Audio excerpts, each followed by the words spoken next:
5개 부처 장관 후보자에 대한 인사청문회가 열렸습니다. 가족 동반 해외 출장과 도자기 밀수 의혹 등을 집중 제기하며 야당은 일부 후보자의 사퇴를 촉구했고 후보자들은 해명과 사과를 하느라 진땀을 흘렸습니다. 김호수 전 법무차관이 검찰총장 후보로 지명되며 피의자 검찰총장 탄생 가능성이 가시화되고 있습니다. 김학의 전 차관 불법 출국금지 관여 의혹으로 수사받는 김 후보자에 대해 검찰 안에서도 우려가 커지고 있습니다. 마이크로소프트 창업자 빌 게이츠가 27년간 함께 산 아내 멀린다 게이츠와 이혼한다고 밝혔습니다. 우리 돈 146조 원에 이르는 재산 분할에 관심이 집중되고 있습니다. 남양유업의 홍원식 회장이 불가리스 사태에 대한 책임을 지고 회장직에서 물러난다고 밝혔습니다. 남양유업 주가는 9% 넘게 급등했습니다. 자영업자에 대한 손실보상법과 관련해 정부가 보상 대상을 미리 검토해봤습니다. 손실보상 예산의 70% 이상이 룸살롱 같은 대형 유흥업소에 지급된다는 결과가 나와 논란이 예상됩니다.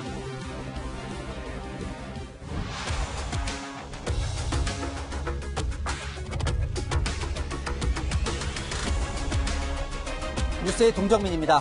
송구하다. 오늘 국회에서 열린 인사청문회 때 장관 후보자들이 공통적으로 한 말입니다. 문재인 정부는 부도덕한 장관은 임명하지 않겠다며 인사배제 7대 원칙을 밝혔었죠. 오늘 청문회에선 이 후보자들이 원칙에 어긋난다는 이 질타가 쏟아졌는데요. 그동안에도 자주 그랬듯 현 정부 사실상 마지막 청문회도 그렇게 송구하다며 그냥 넘어갈 것 같습니다. 세금으로 가족 동반 출장을 갔다는 의혹, 아내가 도자기 밀수를 했다는 의혹을 받은 두 장관 후보자는 청문회 때 송구하다며 뭐라고 답을 했는지 안보겸 기자가 전해드립니다. 임혜숙 과학기술정보통신부 장관 후보자는 나라 돈으로 간 해외 학회에 4차례 가족을 동반하면서 호텔방을 같이 쓴 사실을 인정했습니다. 가족 여행 비용은 개인 부담을 했다고 했지만 방값은 세금으로 충당한 셈입니다. 같은 방 쓰면 호텔비는 반반씩 냈습니까? 연구비에? 각자 처리하였습니다. 어떻게 처리했습니까? 방을 하나 잡았을 때는 한 명만 처리를 했고요. 그럼 한 분은 공짜로 잤네요? 그렇습니다. 자녀들도 마찬가지네요? 국가 세금으로 무임승차한 거네요? 무임숙박. 그죠? 거짓말 하신 거잖아요? 혼자 출장을 가도 방을 하나 얻어야 되는 건 동일해서 저희가 그렇게 했는데 사려 깊지 못한 면이 있는 것 같습니다. 지난 2004년 서초동 아파트를 7억 원에 사면서 다운 계약서를 써 세금을 탈루한 의혹에 대해서도 사과했습니다.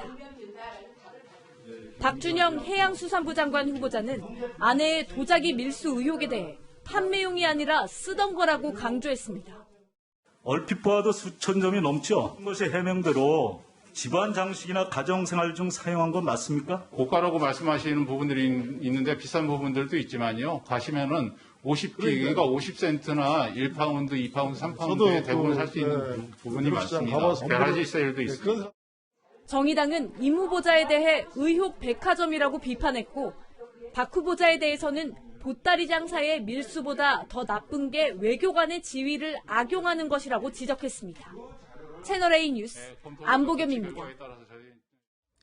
김현미, 변창흠 두 전임 국토부 장관이 세운 25번의 부동산 대책은 성공하지 못했다는 지적이 많죠. 새로 지명된 노형욱 후보자의 26번째 대책은 다를까요? 오늘 인사청문회에서 그동안 부동산 대책이 너무 많았던 것 같다며 일부 실패를 시인했는데요. 공시가격 인상, 세금 완화 등에 대해 어떤 소신을 밝혔는지 김민지 기자가 전해드립니다. 노형욱 국토부 장관 후보자는 공시가격은 예정대로 현실화해 나가겠다고 밝혔습니다. 현실에 맞게 맞춰가는 것은 필요하다고 보고요. 일정대로 일단 추진을 하신다는 입장이신가요? 지금 현재로서는 그렇습니다. 공시가격 상승으로 세금 부담이 늘어난 데 대해서는 대책 마련을 시사했습니다. 부엌 미만 주택의 세부담 완화를 위한 관계부처와 심도 깊은 논의를 할 필요가 있다고 생각하는데 세제를 포함한 국민의 부담 부분들에 대해서는 그거를 좀 이렇게 단계적으로 완화하는 방안은 충분히 고려를 해야 된다고 보고요. 한남 IC에서 양재 IC 구간 등 경부고속도로 상습 정체를 해결하기 위해 동탄에서 강남 구간을 확장하는 방안을 검토하고 있다고도 했습니다.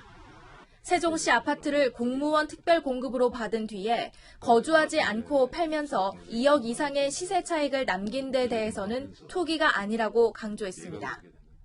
매매 수익을 올린 개 두 개라고 저는 생각을 합니다. 맞죠? 갭 투기는 저는 아니라고 생각을 하고요. 공무원들의 특별 분양을 권장하고 장려하던 그런 시기였습니다. 자녀의 학교 배정을 위해 2차례 위장 전입을 했다는 의혹에 대해서는 이유를 막론하고 송구하다고 밝혔습니다. 채널A 뉴스 김민지입니다. 인사청문회를 이틀 앞두고 김부겸 국무총리 후보자는 내로남불 논란에 휩싸였습니다.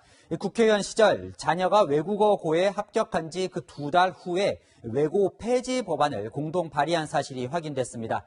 자녀를 특수목적고에 보낸 여권 인사들이 특목고 폐지를 주장할 때마다 불거졌었죠. 내 자식은 괜찮고 남의 자식은 안 된다는 거냐. 이런 논란이 다시 불붙고 있습니다. 송찬욱 기자입니다. 김부겸 국무총리 후보자는 민주당 소속 국회의원 시절인 2010년 1월 특수목적고를 폐지하는 내용의 법안을 공동 발의했습니다. 입시 위주의 교육으로 사교육비 증가의 원인이 된다는 이유에서였습니다. 그런데 김 후보자에 따른 김 후보자가 법안을 발의하기 2달 전에 경기도에 있는 한 외국어고에 합격했던 걸로 드러났습니다. 딸의 외고 진학이 결정된 뒤 외고 폐지를 추진한 셈입니다. 이 법안은 공교롭게도 딸이 졸업하는 2013년부터 시행되는 걸로 돼 있습니다. 이번처럼 법안까지 발의하고 특목고를 보낸 경우는 처음 있는 일입니다. 후보자의 내로남불은 끝판왕 수준입니다. 논란에 대해 김 후보자 측은 외고 등을 없애는 게 아니라 성격이 유사한 학교 유형들을 혁신형 자율학교로 일원화하자는 법안이라고 해명했습니다. 김 후보자는 국회 서면질의 답변서에선 고교 서열화와 사교육 과열 등 사회적 부작용이 발생하고 있다고 외고와 자율형 사립고를 평가했습니다. 문재인 정부는 외고와 자사고 등의 일반고 전환을 추진 중입니다. 채널A 뉴스 송찬욱입니다. 오늘부터 인사청문회 준비에 돌입한 김오수 검찰총장 후보자는 이 내부 조직 안정을 최우선 과제로 꼽았는데요. 정작 내부에선 피의자 검찰총장 탄생을 걱정하는 목소리가 나옵니다. 법무부 장관, 차관, 검찰총장까지 준법에 모범을 보여야 할 수뇌부가 모두 재판이나 수사를 받는 초유의 상황입니다. 홍태영 기자입니다. 김오수 검찰총장 후보자는 검찰 조직 안정을 우선 과제로 꼽았습니다. 검찰총장으로 임명이 된다면 무엇보다도 조직을 안정시키는 게 중요할 것 같습니다. 김 후보자가 인사청문회를 거쳐 대통령 임명을 받으면 사상 초유의 피의자 검찰총장이 탄생할 수도 있습니다. 김 후보자는 법무차관 재직 당시인 지난 2019년 김학의 전 차관의 불법 출국 금지에 관여했다는 의혹을 받아왔습니다. 최근 피의자 신분으로 수원지검 수사팀에 서면 진술서를 냈고 앞서 수사팀의 소환 통보에는 불응했습니다. 검찰 내부에선 무죄 추정 원칙에 따라 피의자도 공직을 맡을 수 있지만 검찰총장은 다르다며 임명이 돼도 김 전 차관 사건 지휘에선 손을 떼야 한다는 목소리가 나옵니다. 보수 성향 변호사 단체도 피의자 검찰 수장은 있을 수 없는 일이라며 총장 지명에 반대했습니다. 재판 말씀드리도록 하겠습니다. 현재 법무부와 검찰 고위 관계자 상당수는 재판이나 수사를 받고 있습니다. 박범계 장관은 국회 패스트트랙 충돌 사건에 연루돼 재판을 받고 있고 이용구 차관은 택시기사 폭행 사건의 피의자입니다. 이성윤 서울중앙지검장도 김 전 차관 불법 출국 금지 수사 외압 의혹으로 피의자 조사를 받았습니다. 이 지검장은 피의자 검찰총장 탄생 가능성이 제기된 이후 총장 후보에서 탈락했습니다. 채널A 뉴스 홍태현입니다. 수사는 검찰이 해도 기소는 우리가 한다. 공수처가 자체 사무규칙을 이렇게 정했습니다.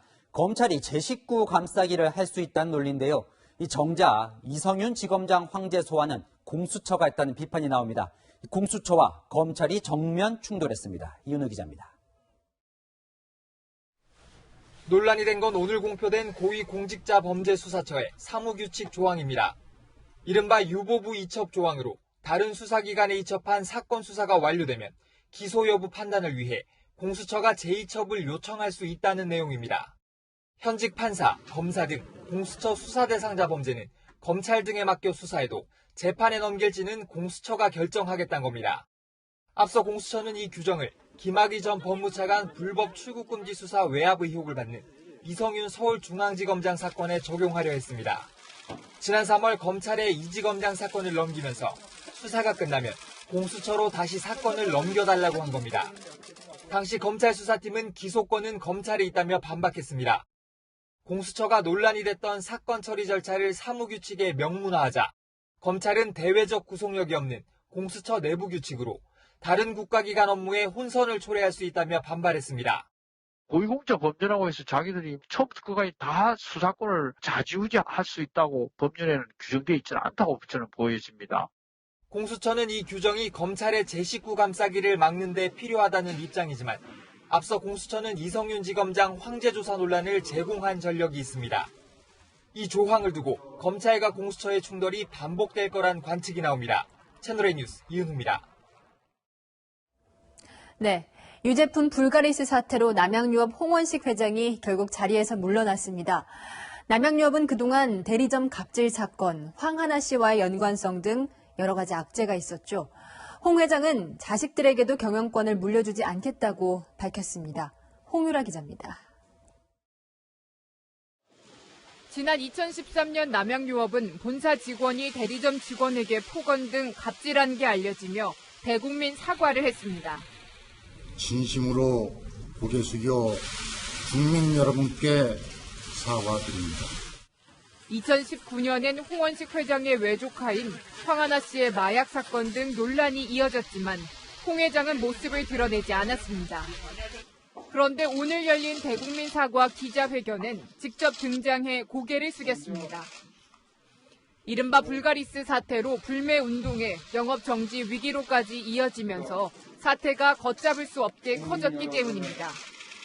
모든 국민들과 현장에서 더욱 상처받고 어려운 날들을 보내고 계신 직원, 대리점주 및 낙농가 여러분들께 진심으로 사과드립니다.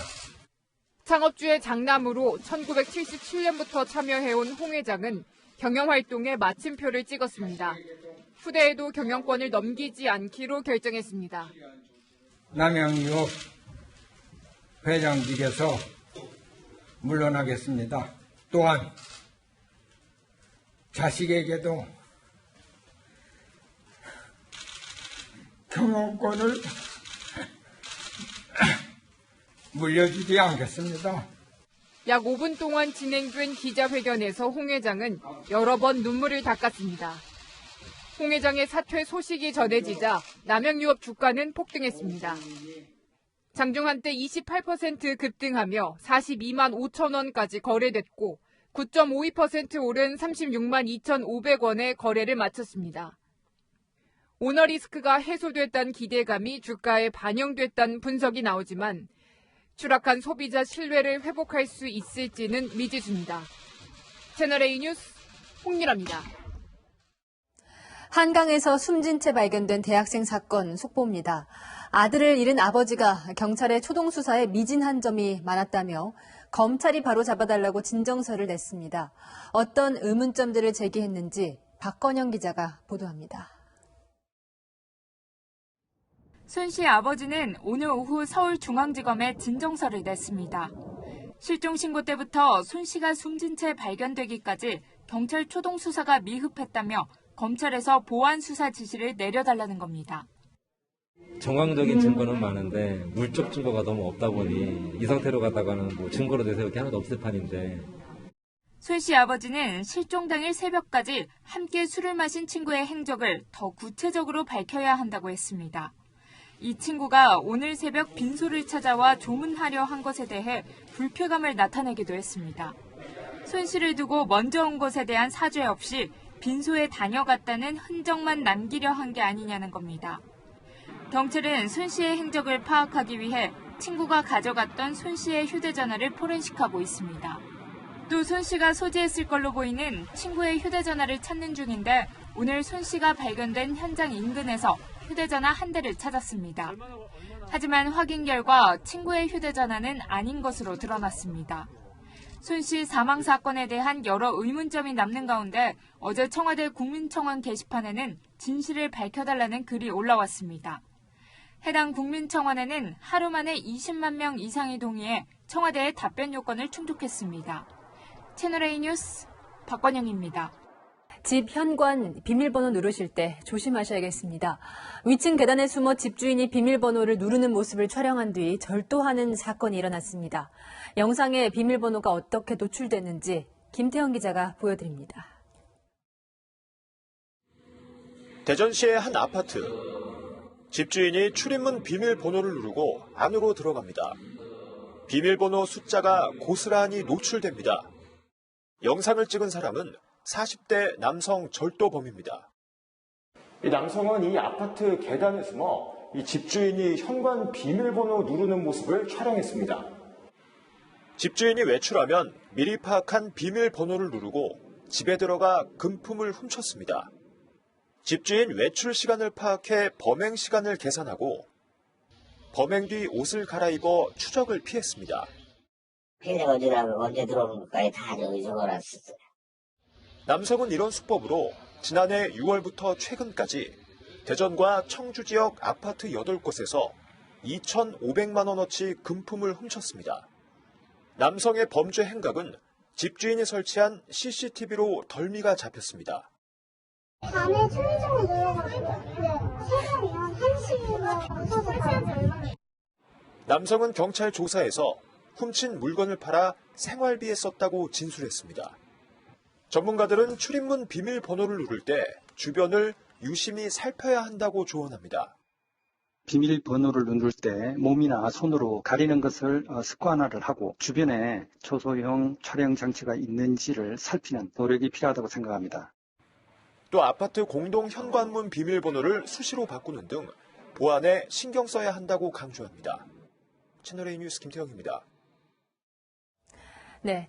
대리기사를 마구 폭행하고 도망간 남성이 대리기사의 끈질긴 추적에 결국 경찰에 붙잡혔습니다. 내비게이션에 남아있던 동네 주소가 실마리가 됐습니다. 구자준 기자가 보도합니다. 몸을 가누지 못할 정도로 취한 모습의 남성이 식당에서 나옵니다. 남성의 일행은 대리운전 기사를 부른 뒤 남성을 뒷좌석에 태우고 출발합니다. 잠시 후 어디론가 달려가는 남성. 차가 출발한 지 5분도 안 돼 대리기사를 폭행하고 달아난 겁니다. 중간에 좀 내려줘야 되겠다. 그렇게 해가지고 경유 요금을 얘기를 했더니 뒷좌석에서 발로 이제 옆구리를 차고 주먹으로 이제 뒷목이랑 후두부 쪽을 이렇게 좀 저격을 하더라고요. 그래서.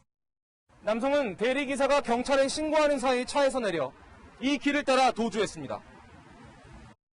출동한 경찰관이 기사와 함께 도주로를 살폈지만 남성을 찾지 못했고 일행은 남성의 신원을 모른다고 주장한 걸로 알려졌습니다. 폭행범을 잡지 못하고 돌아와야 했던 대리기사는 자신의 휴대전화 내비게이션에 남성이 내리려던 주소가 입력된 것이 기억났습니다. 주소지로 찾아간 기사는 3시간 가까이 주변을 살피다 공사장에서 관리직으로 일하던 남성을 찾아냈습니다. 기사는 남성에게서 황당한 얘기도 들었습니다. 차에서 내려 달아난 남성이 길에서 잠들었고 이를 본 주민이 경찰에 신고했는데 경찰은 폭행범인지 모르고 집까지 데려다줬다는 겁니다. 그 일 때문에 찾아온 줄 알고 있었다라고 이렇게 얘기를 하시더라고요.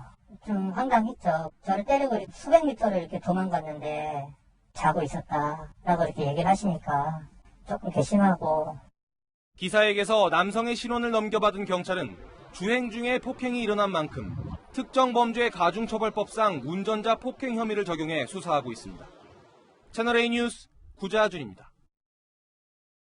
내일은 어린이날이죠. 어린이들 도로 안전을 위해 만들어진 하준이법이 잘 지켜지고 있는지 취재했습니다. 경사로에서 작은 고인목 하나가 얼마나 중요한지 다시 간다 우현기 기자가 보도합니다.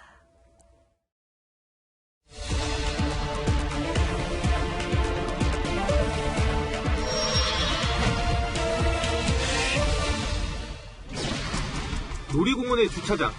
가족들이 타고 온 차량 트렁크에서 짐을 내리려는 순간 경사진 뒤쪽에 주차돼 있던 또 다른 SUV 차량이 미끄러져 내려옵니다. 가족들은 두 차량 사이에 끼었고 차량 범퍼 높이와 키가 비슷했던 3살 최하준 군은 머리를 부딪혀 숨졌습니다.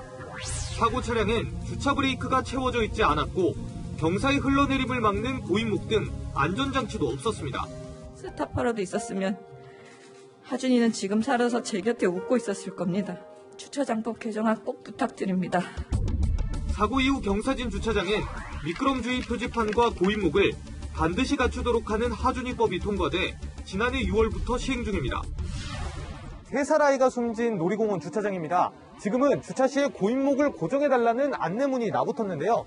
지난해 말엔 주차장 경사를 없애는 평탄화 공사도 진행됐습니다. 중간 경사도가 2% 정도 있었다고 해요. 볼록한 부분을 다 깎아낸 거예요. 국토교통부는 지난 1분기를 기준으로 경사진 주차장 1,345곳 중 1,340곳에 안전설비를 설치했다고 밝혔습니다. 관리는 제대로 되고 있을까? 서울 동작구의 한 공영주차장, 경사로에 주차된 차량 5대 중 고인목을 한 건 한 대뿐입니다. 고인목함을 열어보니 주차면 수에 비해 개수가 부족합니다. 겨울이 아니라서 저희가 자주 점검을 안 하고 있었거든요. 10개씩 갔다 오는데 다 맨날 들고 가는 거예요. 어저께 쳤다고. 서울 종로구, 도로를 따라 조성된 주차장의 경우 경사도가 12%를 넘었습니다. 이 정도의 경사도를 가진 주차 공간은 전국 곳곳에 있습니다. 그런데 1.9톤 트럭 공차기준 20%의 경사도까지 견디도록 주차 브레이크 시스템이 제작됩니다. 그런데 화물 1톤 정도를 싣게 되면 12% 경사도 견디지 못하고 미끄러져 내리게 됩니다. 짐을 실은 1.9톤 트럭을 이 정도 경사면에 주차하는 것은 매우 위험하다는 얘기입니다. 파킹 레버를 끝까지 안 당겼다든지 또는 짐을 실었다든지 그런 경우에는 주차 제동력을 신뢰할 수가 없는 상태가 되어버립니다. 하지만 경고판과 고인목은 찾아볼 수 없었습니다. 고인목이랑 이런 것들을 설치하게끔 돼 있는 걸로 알고 있는데 여기는 그런 얘기는 못 들었습니다. 이게 언제부터 시행이 되는 거예요? 경사도가 8에서 9% 정도인 서울 남산 버스 전용 주차장도 상황은 마찬가지입니다. 네, 이곳 경사 주차장에서는 총 21대를 주차를 할 수가 있는데요. 보시다시피 고인목 비치함은 1개밖에 없고 열어봐도 고인목은 5개밖에 없습니다. 이게 뭐가 될지도 몰라요. 사실 이제 요새 다 사용을 잘 안 하고. 도로에 고정된 고인목도 있으나 마나인 곳이 많습니다. 여기저기 나사가 빠져 고인목들은 시계바늘처럼 돌아가거나 떨어져 나와 있습니다. 저는 못했던 부분이거든요. 타 제품을 배치해야 되는지 개선 중입니다. 유족 측은 제2, 제3의 하준이 사고가 발생하지 않기를 바랄 뿐입니다. 고인목 이런 것들을 설치하고 끝이 아니라 어떻게 관리하는지에 대해서도 체계적으로 살피고 관리가 안 됐을 경우에 제재하는 방법에 대해서도 고민을. 다시 간다 우현기입니다. 매일 40만 명씩 확진자가 쏟아져 나오는 인도에서 이 빠져나온 교민들이 특별기를 타고 대거 입국했습니다.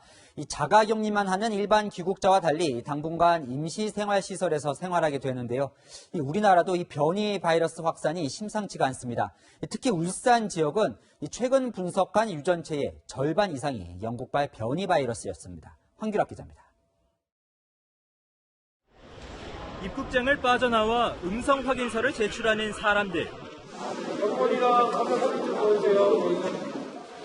인도 첸나이 국제공항에서 특별기를 타고 입국한 172명의 교민들입니다. 교민들은 공항에서 준비된 버스를 타고 임시생활시설로 이동했습니다. 격리시설에서 코로나19 검사 결과 음성이 나오더라도 일주일을 머문 뒤 추가 검사를 거쳐야 남은 일주일 자가격리가 가능해집니다. 음성 확인만 되면 2주 자가격리를 하던 방침이 강화된 겁니다. 인도에서 여행을 갔다 온 사람들 중에서 양성률은 매우 높을 것으로 이렇게 판단을 하고 있고 자가격리를 했을 경우에는 더 높은 양성률을 보일 것이다. 방역당국은 국내 변이 바이러스 확산에 예의주시하는 상황입니다. 지난해 10월부터 지금까지 변이 바이러스가 확인된 사례는 총 1,499건. 특히 울산에서는 지난 6주 동안 유전체를 분석한 80명 중 51명이 영국발 변이 바이러스로 확인돼 영국 변이 바이러스가 우세종이 되는 것 아니냐는 우려가 나오고 있습니다. 변이 바이러스와 관련된 감염 사례는 전체 확진의 14.8%로 2주 연속 2자릿수를 기록하고 있습니다. 방역당국은 앞으로 변이 바이러스 확진자에게 노출된 사람은 밀접 접촉이 아니더라도 2주 뒤 추가 검사를 하는 등 방역을 강화하기로 했습니다. 채널A 뉴스 황규락입니다. 정부는 상반기까지 1,300만 명 백신 접종을 완료하겠다고 자신하고 있는데요. 그러려면 6월 말까지 2달 동안 900만 명이나 더 맞춰야 합니다. 이 하루가 급하지만 이 당장은 이 백신 부족으로 상당수 접종센터가 문을 닫은 상황인데요. 자, 백신이 들어오면 이 정부는 매일 150만 명씩 맞출 수 있다, 이렇게 자신하고 있습니다. 그런데 이 병원 어디서나 맞을 수 있는 독감 백신도 하루 최대 인원이 180만 명인데 그게 가능하겠냐는 지적이 나옵니다. 이현수 기자입니다. 지난달 중순 문을 연 경북의 한 예방접종센터입니다. 백신을 맞을 어르신들은 찾아볼 수 없고 센터 안은 텅 비었습니다. 부산과 대구, 광주 등 곳곳에서도 1차 예약 물량이 끝나 접종이 중단됐습니다. 문의 전화가 진짜 많이 오거든요. 저희도 모르니까는 얘기만 듣고 있죠. 실제로 저희가 받은 게 없으니까 정확하게 못 드리는 거죠. 화이자 백신 접종은 곳에 따라 이번 주 중단돼 5월 셋째 주 이후에 재개하고 아스트라제네카 백신은 8일에 종료된 뒤 27일 만 65세부터 다시 시작됩니다. 1차 접종에 2주 넘는 공백이 생기는 겁니다. 백신은 내일 43만 회분을 시작으로 화이자가 530만 회분, 아스트라제네카가 900만 회분이 들어온다며 상반기 목표인 1,300만 명 접종을 자신하고 있습니다. 남은 한 달여 기간에 900만 명을 맞춰야 가능한 목표입니다. 2,000개소의 조기 접종 위탁 의료 기관보다는 6배 정도의 기관이 확대가 되기 때문에 접종이 원활하게 이루어질 수 있는 수준이라고 판단을 하고 있습니다. 정부는 하루 최대 150만 명도 가능하다고 말하지만 국내 독감 접종이 하루 최대 180만 명인 점을 감안하면 대부분 동네 병의원이 모두 코로나19 접종에 나서야 한다는 의미입니다. 하지만 정작 병의원들은 부작용 등에 대한 부담으로 참여를 꺼리는 곳이 많아 정부가 무리한 계획만 발표하고 있다는 지적이 나옵니다. 채널A 뉴스 이현수입니다. 코로나19로 발생한 영업 피해를 보상해주는 이 손실보상법 처리가 지연되면서 이 자영업자들의 불만이 커지고 있습니다. 자, 예상 피해액을 한번 따져보니 손실보상을 할 경우 70% 이상이 대형 유흥업소에 지급된다는 결과가 나와서 여당이 고민에 빠졌습니다. 국민 정서에 맞지 않는다며 다른 방안을 검토 중이라는데 이 경우 우리는 국민이 아니냐는 유흥업소 운영자들의 반발도 거셀 것으로 보입니다. 김철웅 기자입니다. 당정은 어제 코로나19 방역 조치로 피해를 본 소상공인 손실보상을 위한 비공개 회의를 가졌습니다. 이 자리에서 정부는 피해 금액을 기준으로 검토한 결과 손실보상의 대부분이 유흥업소에 쏠릴 우려가 있다고 밝힌 것으로 알려졌습니다. 대형 룸사롱, 클럽 등은 영업 금지 기간도 길고 피해 규모가 커서 손실보상금의 70% 이상이 유흥업소에 지급될 수 있다는 시뮬레이션 결과가 나온 겁니다. 손실보상 대상 소상공인은 유흥업소 같은 집합금지업종 14만여 명, 영업제한업종 61만 5천 명 등 76만 명입니다. 민주당 내에선 식당이나 헬스장 등 일반 업종보다 유흥업소의 보상이 집중되면 국민 정서에 맞지 않을 수 있다는 우려가 제기됐습니다. 민주당의 한 의원은 이대로는 국가 예산으로 유흥업소만 좋은 일이 될 수 있다며 어떻게 대응할지 논의 중이라고 말했습니다. 손실보상법 문제는 당정 간에 협의를 하고 있는데 가장 고민이 아마 정부 측에서는 어떤 기준으로 이걸 할 것인가의 고민인 것 같습니다. 민주당은 보상액에 상한선을 두는 등 다양한 보상액 산정 방안을 검토하고 있습니다. 채널A 뉴스 김철웅입니다. 예술적인 정치를 한번 해보자. 미소가 아름다운 남자다. 신임 여야 원내대표의 첫 상견례 자리, 겉으로는 아주 훈훈했습니다. 하지만 이 조만간 법사위원장 자리를 두고 정면 충돌이 예고돼 있습니다. 이현수 기자입니다. 첫 만남에서 손을 맞잡은 더불어민주당과 국민의힘 원내대표는 서로를 향해 덕담을 쏟아냈습니다. 김기현 원내대표님과 그런 예술적인 정치를 한번 해보고 싶은 그런 욕망을 느끼는데요. 멀리에서 보면서도 미소가 아름다운 남자, 그리고 마음도 아름다운 분. 하지만 좋은 분위기도 잠시, 뼈있는 이야기도 이어졌습니다. 대한민국 야당에서 가장 강력하신 당대표 직무대행까지 겸하게 되신 것을 평의원이거나 다른 직책을 맡아 있을 때는 좀 센 톤으로 서로 부딪히기도 하고 그렇게 합니다만 원내대표는 그런 충돌을 조정하고 예방하고 여야 간 핵심 쟁점인 국회 법사위원장을 두곤 이견만 확인했을 뿐입니다. 앞서 법사위원장 자리를 불법 작물에 빗댄 발언을 두곤 날선 공방까지 주고받았습니다. 작물을 가지고 있는 것은 권리가 아닙니다. 작물을 돌려줄 의무가 있을 뿐입니다. 존중하여야 할 이 의사 결정의 결과를 불법, 작물 등으로 표현하는 데 대해서 김기현 원내대표께서 법적 근거를 제시해 주시면 고맙겠다. 국회의장이 제시한 오는 7일 법사위원장 합의 선출 시일까지 여야 원내대표 사이 힘겨루기는 계속될 전망입니다. 채널A 뉴스 이현수입니다.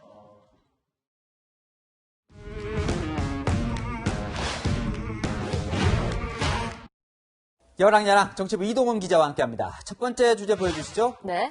저 박준영 해양수산부 장관 후보자인 것 같은데 난파선에 뭘까요? 보물입니다. 그러니까 이 영국에서 이 부인이 그릇을 잔뜩 사와서 논란인 게 저 박 후보자죠? 네, 오늘 인사청문회에서 난파선의 보물인 줄 알았다는 말까지 나왔습니다. 배우자가 인스타그램에 올려놓은 상들이에는 오팔린 상들이에입니다. 이것도 해명대로 집안 장식이나 가정 생활 중 사용한 것 맞습니까? 예, 가정에서 사용하다가 띄어서 국내에서 유통하는 중고가만 수백만 원대예요. 궁궐에서 사셨어요? 거기서 영국에서요? 저는 이 사진들을 처음 접했을 때 난파선에서 보물 건져 올린 사진인 줄 알았어요. 백화점에 가보면 정말 웬만한 사람들은 그냥 한 세트 사기도 이게 손이 달달달 떨리거든요. 근데 이게 몇 점인지 모르겠어요. 네, 누가 봐도 양이 많은 것은 틀림없어 보입니다. 클래식 음악이 인상 깊네요. 네. 자, 그리고요, 이 부동산 정책 책임자인 노형욱 국토교통부 장관 후보자는요, 이 기획재정부 출신이더라고요. 네, 안 그래도 전문성에 대한 지적이 나왔는데 노 후보자 대답을 잘 못했습니다. 주로 기재부에 근무하셨고 국토부는 근무한 적이 없고 그렇죠? 예, 직접 근무한 적은 없습니다. 이 자리에 앉을 것으로는 평소에 기대를 안 했겠습니다. 그죠? 그렇죠? 그건 안 하십니까? 전문성이 좀 오래돼서 이렇게 주시는 말씀입니다. 그런데 노 후보자와 이 야당 청문위원 사이에서 웃음이 오간 경우도 있었다면서요. 네, 뜻밖의 인연이 있었는데요. 영상으로 보시죠. 군 생활 어떻게 잘 마치셨습니까? 예, 존경하는 의원님과 같이 공유한 그런 추억이 있습니다. 네, 그랬어요. 자, 그래서 패스형 노래 메시지의 의미 아십니까? 세상이 왜 이래? 제가 이런 말씀드리는 거는 제발 주택 민심을 제대로 읽으라는 겁니다. 아무리 군 생활을 같이 했어도 청문회는 청문회인가 봅니다. 네, 다음 주제 보겠습니다. 네. 자, 백신이 소화제, 이게 무슨 얘기일까요? 네, 오늘 의사 출신인 이용빈 민주당 대변인이 백신을 소화제에 비교해서 논란입니다. 소화제를 먹어도 약 부작용 때문에 사망에 이르는 경우도 존재하기 때문에 그거를 지금 백신의 어떤 불안으로 끌고 가는 태도는 위험한 그런 언론 태도라고 보여지는 거죠. 국민들의 불안을 공감하지 못한 발언이라는 지적이 쏟아지자 이용빈 대변인은 무리를 빚어서 죄송하다고 사과했습니다. 자동차 사고가 난다고 자동차를 안 사진 않지 않느냐, 이런 말도 하던데, 네. 대변인 된 지 하루 만에 사과를 했네요. 네. 그런데 이 백신 수급을 두고도 이 여권의 태도가 이 국민 걱정과 그 거리가 너무 멀다, 이런 지적이 나와요.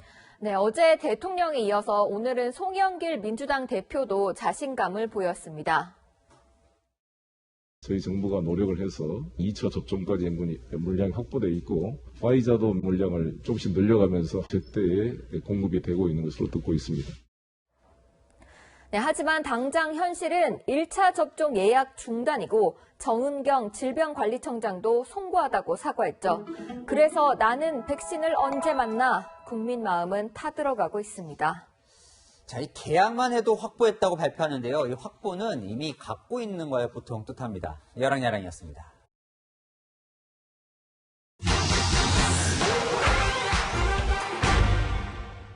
피청구인 대통령 박근혜를 파면한다.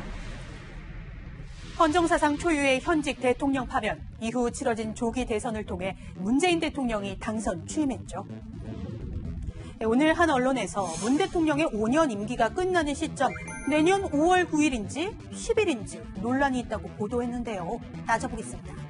대통령의 임기가 끝나는 시점, 먼저 임기 시작일을 봐야겠죠. 공직선거법은 대통령의 임기 개시 시점, 전임 대통령의 임기 만료일 다음 날 0시로 규정하고 있는데요. 탄핵처럼 대통령이 공석인 상황에서 치른 거리선거의 경우도 정해놨는데 당선이 결정된 순간 임기가 시작됩니다. 문 대통령의 당선 결정 시점은 이때였습니다. 더불어민주당 문재인의 대통령 당선인으로 결정합니다. 중앙선관위원장이 의사봉을 두드린 2017년 5월 10일 오전 8시 9분 당선 결정과 동시에 임기가 시작됐죠. 이때를 기준으로 하면 임기 만료 내년 5월 9일 자정이 맞습니다. 일부에서는 0시에 시작한 게 아니니 첫날은 재임 기간에 포함되지 않는다는 근거로 민법상 초일 불산입 원칙을 거론하는데요. 이 원칙을 적용하면 임기가 당선 다음 날, 즉 5월 11일 시작이니 임기 만료도 내년 5월 10일이 될 수 있다는 거죠. 하지만 대다수 법조계 관계자들은 대통령 임기는 초일 불산입 적용 대상이 아니라고 보고 있습니다. 초일 불산입 원칙이라는 것은요, 글자 그대로 원칙이고 다른 법에 다르게 정하는 게 있으면 그게 우선하도록 되어 있습니다. 맥락이라든지 보면은 5월 10일부터 임기가 된 게 맞고요, 5월 9일 끝난 게 맞았죠. 현재까지 중앙선관위의 공식 입장, 임기 만료 시점을 검토 중이라는데요. 청와대 관계자는 선관위 소관이니 선관위가 정하면 된다고 밝혔습니다. 이 밖에도 궁금한 점은 팩트맨 맞는 바랍니다. 세기의 이혼 소식입니다. 마이크로소프트 창업자 빌 게이츠와 그 부인이 이혼 소장을 냈는데 결혼 생활이 돌이킬 수 없을 정도로 파탄났다고 적었습니다. 146조 원 규모의 재산 분할에 특히 관심이 갑니다. 권갑구 기자의 보도입니다. 빌 게이츠와 부인 멀린다 게이츠가 27년의 결혼 생활을 접고 갈라선다고 SNS를 통해 밝혔습니다. 인생의 다음 단계에서 부부로서 함께 성장할 것이라고는 더 이상 믿지 않는다고 적었습니다. 멀린다 게이츠가 워싱턴주 킹카운티 법원에 제출한 이혼 소장입니다. 결혼 생활은 돌이킬 수 없을 정도로 파탄났다. 결혼 관계가 3일 낮 1시 54분 종료됐다는 걸 법원이 허가해달라고 돼 있습니다. 두 사람은 멀린다가 마이크로소프트에 입사하던 해인 1987년 처음 만나 7년 만에 결혼했습니다. 존경과 부러움을 한몸에 받았던 부부지만 부부 생활엔 어려움을 겪었습니다. I like spontaneity, and yet the life Bill and I live doesn't always have a lot of spontaneity. 3남매 중 큰딸도 가족 모두에게 힘든 시간이었다고 SNS를 통해 심경을 털어놓았습니다. 세계 최고 부자였지만 독점 자본가라는 비판을 받던 빌이 자선사업가로 변신한 건 부인의 영향이 컸습니다. 멀린다는 남편을 전면에 내세워 두 사람의 이름을 딴 재단 활동을 통해 우리 돈 559조 원을 사회에 기부했습니다. Why are you really giving your money away? Try to have an impact. It's fun work that we've dedicated ourselves to. 현재 빌 게이츠가 가진 재산은 호화저택과 예술품 등을 포함해 146조 원. 여전히 전 세계 네 번째 갑부입니다. 이혼에 따른 재산 분할에 관심이 집중되는 이유입니다. 2년 전 이혼한 제프 베이조스 아마존 CEO는 보유 중이던 아마존 주식의 4분의 1, 39조 원어치를 부인에게 지급해 세계를 깜짝 놀라게 했습니다. 위자료로만 베이조스 전 부인은 세계 18위에 거부가 됐습니다. 채널A 뉴스 권갑구입니다. 중국의 시노팜은 물백신이라는 논란도 있었지만 백신 외교관 역할을 요즘 톡톡히 하고 있습니다. 미국이 자국 접종을 위해 주춤하는 사이에 중국산 백신이 전 세계 70개 넘는 나라에 공급됐습니다. 그동안 중국과 각을 세웠던 필리핀까지 두테르테 대통령이 중국산 백신을 맞았다는데 그 영향인지 중국의 우호적인 발언을 하기도 했습니다. 성혜란 특파원이 보도합니다. 두테르테 필리핀 대통령이 카메라 앞에서 중국 제약사 시노팜이 만든 백신 주사를 맞습니다. I feel good and I have been expecting this shot vaccination a long time ago. 필리핀 외교장관이 배타적 경제 수역에 진입한 중국 선박을 향해 당장 나가라고 욕설까지 날렸지만 두테르테 대통령은 서둘러 수습했습니다. Just because we have a conflict with China does not mean to say that we have to be rude and disrespectful. 필리핀에서 접종 중인 백신 80% 이상이 중국산이란 점을 의식한 것으로 풀이됩니다. 자국 내 백신 보급에 집중하는 미국과 달리 중국과 러시아는 각각 70개국과 90개국 이상 자국산을 공급하며 백신을 외교수단으로 활용하고 있습니다. 미국의 우방인 남미 국가를 비롯해 고위층이 나서 중국산 백신을 접종하는 모습을 공개하고 방글라데시와 파키스탄 등 개발도상국은 무상으로 백신을 공급받았습니다. 한때 맹물 백신으로 불렸지만 중국과 각을 세우는 곳에도 중국산 백신이 다가가고 있습니다. 未来几天将有更多的抗疫物资源源不断地发往印度，支持印度的抗疫努力。 중국 정부는 어려울 때 도움을 준 국가라는 인식을 세계에 심으면서 미국과의 패권 경쟁에서 앞서 나가는 효과를 기대하고 있습니다. 베이징에서 채널A 뉴스 성혜란입니다. 멕시코의 수도죠. 멕시코시티에서 고가철도가 무너지며 지하철이 추락했습니다. 탑승객이 최소 23명 숨졌고 70명이 다쳤습니다.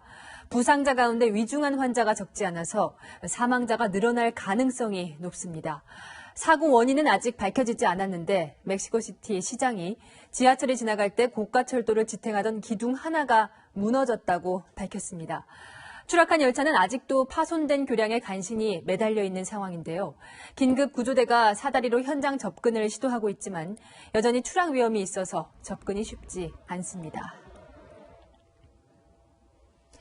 다음 뉴스입니다. 요즘 물가가 너무 올라서 가격 보고 물건 내려놓는 경우도 있으실 겁니다. 지난달 소비자 물가가 3년 8개월 만에 가장 큰 상승폭을 기록했습니다. 인플레이션이 오는 것 아니냐는 우려가 커지는데 정부가 일시적인 현상이라고 선을 그었습니다. 박지혜 기자입니다. 어린이날을 하루 앞둔 대형마트. 식탁 준비에 나선 손님들이 가장 먼저 찾는 건 달걀이나 파 같은 농축산물입니다. 그런데 생각보다 오른 가격에 깜짝 놀라는 모습이 곳곳에서 보입니다. 계란하고 우리가 눈에 띄게 비싼 게 쌀. 작년에는 간간히 세일을 했는데 올해는 그게 없어요. 계란 한 판에 10,000원이 넘는. 전반적으로 그냥 다 올랐어요. 과일값도 오르고 한우 소고기가 굉장히 많이 오르고. 지난달 소비자 물가는 3년 8개월 만에 전년 동월 대비 가장 많이 올랐습니다. 고기나 채소, 과일 같은 농축수산물 가격이 작년 대비 13% 넘게 올랐는데 파는 무려 4배 가까이 비싸졌습니다. 사과와 달걀 가격도 치솟았습니다. 또 국제 유가가 오르면서 석유와 공산품 가격도 영향을 받았습니다. 인플레이션 우려가 커지는 가운데 정부는 일시적 상승이라는 입장입니다. 작황이 부진했고 달걀의 경우 조류 인플루엔자 영향을 받았던 겁니다. 정부는 5월 중 달걀을 추가로 수입하겠다고 밝혔지만 코로나19 이후 경제 상황이 좋아지고 소비 심리가 개선되면서 물가 오름세는 당분간 지속될 것으로 보입니다. 채널A 뉴스 박지혜입니다.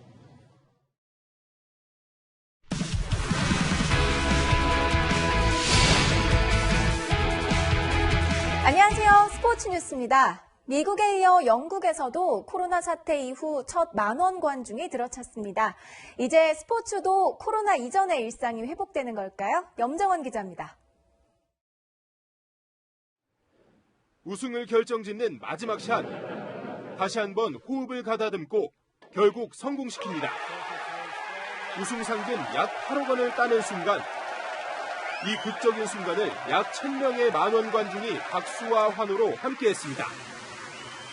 일상 복귀를 위해 영국 정부가 추진하고 있는 실험의 일환으로 당구의 일종인 스누커 대회에 관중을 허용한 겁니다. 의도하지 않은 집단 모임도 속출합니다. 유럽 각국의 프로축구 리그 우승팀이 속속 정해지고 있기 때문입니다. 이탈리아 밀라노의 상징 대성당 앞이 축구 팬들로 가득 찼습니다. 인터밀란이 11년 만에 우승하자 흥분한 팬 수천 명이 거리로 쏟아져 나온 겁니다.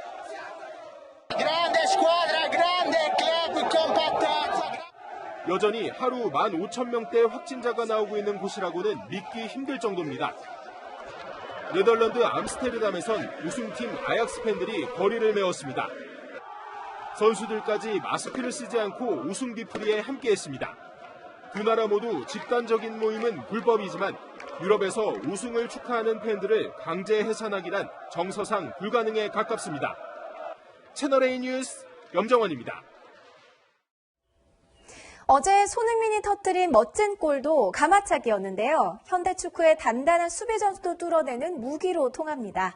알고도 막을 수 없는 가마차기의 비밀을 이현용 기자가 취재했습니다.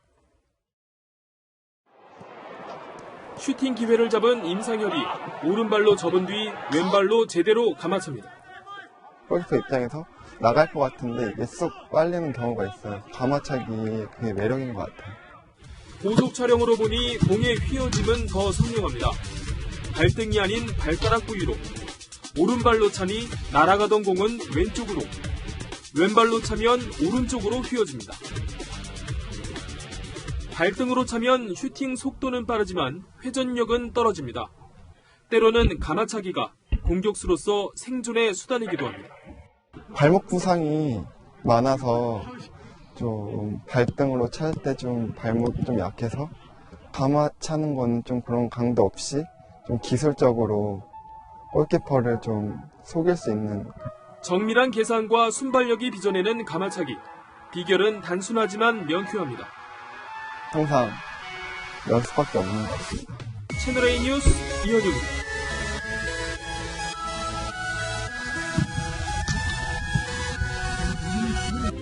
어제만 해도 5월은 계절의 여왕이라고 말씀드렸는데요. 오늘 날씨를 보면 변덕의 여왕이라고 불러야 할 것 같습니다. 하루 사이에 전국의 하늘이 먹구름으로 가득 찼고요. 제주 산간 지역에는 시간당 60mm 이상의 폭우가 쏟아지기도 했습니다. 내일 새벽까지 제주 산지 많은 곳에는 200mm 이상의 큰 비가 쏟아지겠고요. 그 밖에 제주와 남해안 또 지리산 부근에는 30에서 80, 수도권과 영서에도 20에서 60mm의 제법 많은 비가 내리겠습니다. 내일까지 강원 산지와 해안가 또 제주에는 바람까지 매우 강하게 부는 만큼 밤사이 피해 없도록 주의하시기 바랍니다. 어린이날인 내일 아침부터는 맑은 하늘이 펼쳐지겠습니다. 서울의 아침 기온은 11도, 한낮에는 18도로 다소 선선하겠습니다. 금요일에는 내륙 곳곳에 또다시 비가 내릴 전망입니다. 날씨였습니다.